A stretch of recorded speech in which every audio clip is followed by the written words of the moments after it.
క్రీస్తుని గురించిన ఆ యొక్క సత్యమైన శుభవార్త సువార్త మీ మధ్యలోనికి వచ్చింది. ప్రభు అయిన యేసు క్రీస్తు ఎవరు అనంటే ఈ లోకాన్ని సృష్టిని సృష్టించిన ఆ యొక్క ఒకే ఒక్క నిజమైన రక్షకుడు, దేవుడు, గొప్పవాడు, ఆ యొక్క ఒకే ఒక్కడు ప్రభు అయిన యేసు క్రీస్తు. ఈ లోకంలో మానవులను సృష్టించింది ప్రభు అయిన యేసు క్రీస్తు అనే దేవుడు. ఈ లోకంలో మానవులందరినీ దేవుడు సృష్టిస్తే మానవులందరూ వారికి నచ్చిన దేవుళ్ళను సృష్టించుకొని ఆరాధిస్తూ ఈ లోకంలో దేవుడి నుండి వారందరూ కూడా దూరం అయిపోయారు. ఈ లోకంలో ఇష్టానుసారంగా జీవిస్తూ పాపంలో పడిపోయి పాపపు జీవితంలో జీవిస్తూ దేవుడి నుండి దూరం అయిపోయారు. దాని కారణంగా ఈ లోకంలో పాపం వచ్చింది. ఈ లోకంలో ప్రతి మానవుడు కూడా పాపంతోనే జన్మించి పాపంతోనే బ్రతికి చివరికి ఒక రోజు అదే పాపంలో మరణిస్తున్నాడు. ఆ యొక్క పాపము కారణంగా మానవులకు వచ్చింది ఏంటి అని అంటే మరణము. మరణము కారణంగా వచ్చింది ఏంటి అని అంటే నరకము. ఆ యొక్క మరణము నుండి అలాగే నరకం నుండి తప్పించడానికి ప్రభు అయిన యేసు క్రీస్తు అనే ఆ యొక్క ఒకే ఒక్క నిజమైన దేవుడు రక్షకుడు ఈ యొక్క మానవులందరినీ ఎంతగానో ప్రేమించి ఈ లోకంలో ఆయన మానవుడిగా జన్మించారు. అంతేకాకుండా ఈ లోకంలో ఉన్న మనుషుల యొక్క పాపములను తీసివేయడానికి ఈ లోకంలో ఆయన శిలువలో మరణించారు.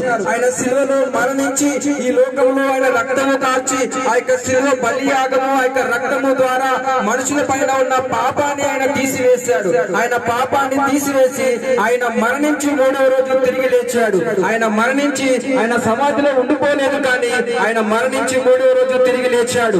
యేసు క్రీస్తు యొక్క శిలువ రక్తము బలియాగము దేని కొరకు అంటే ఈ లోకంలో ఉన్న మనుషుల యొక్క పాపములను తీసివేయడానికి, మానవుల యొక్క పాపముల నుండి వారిని విమోచించడానికి, రక్షించడానికి యేసు క్రీస్తు ఈ లోకంలో శిలువలో బలి అయ్యి మరణించి ఆయన రక్తము కార్చాడు. ఆ యొక్క రక్తంలో ఏముంది అని అంటే పాప క్షమాపణ ఉంది. ఆ యొక్క రక్తంలో ఏముంది అని అంటే పాపాలు కడిగి వేయబడతాయి కనుక ఈ లోకంలో ఉన్న మన పాపములను కడిగి వేయడానికి యేసు క్రీస్తు శిలువలో రక్తము కార్చారు. ఎవరైతే నిజమైన దేవుడిని ప్రభు అయిన యేసు క్రీస్తును తెలుసుకొని ఆ యొక్క యేసు క్రీస్తు వద్దకు వస్తారో వారి యొక్క పాపములు క్షమించబడతాయి. ఈ లోకంలో ఉన్న మనకి ధనం ఉండవచ్చు, సంపాదన ఉండవచ్చు, ఆస్తులు ఉండవచ్చు, పిల్లలు ఉండవచ్చు, సంతోషం ఉండవచ్చు, మనకి అన్ని రకాలుగా ఐశ్వర్యాలు ఉండవచ్చు, కానీ ఏది కూడా ఒక రోజు మన మరణాన్ని ఆపలేదు. ఏది కూడా మనం మరణించిన తర్వాత మన యొక్క ఆత్మ నరకానికి వెళ్లకుండా ఈ లోకంలో ఏది కూడా ఆపలేదు. ఆ యొక్క మరణము నుండి, ఆ యొక్క పాపము నుండి, ఆ యొక్క నరకము నుండి తప్పించి యుగ యుగాలు కూడా జీవించే మన యొక్క ఆత్మను రక్షించడానికి మనందరినీ ప్రేమించి యేసు క్రీస్తు ఈ లోకంలో మానవుడిగా జన్మించి ఆయన శిలువలో మరణించి తిరిగి లేచారు. కనుక యేసు క్రీస్తు యొక్క ఆ యొక్క సత్యమైన శుభవార్త, ఆ యొక్క సువార్త మధ్యలోనికి వచ్చింది. యేసు క్రీస్తు ఈ రోజు మీ అందరినీ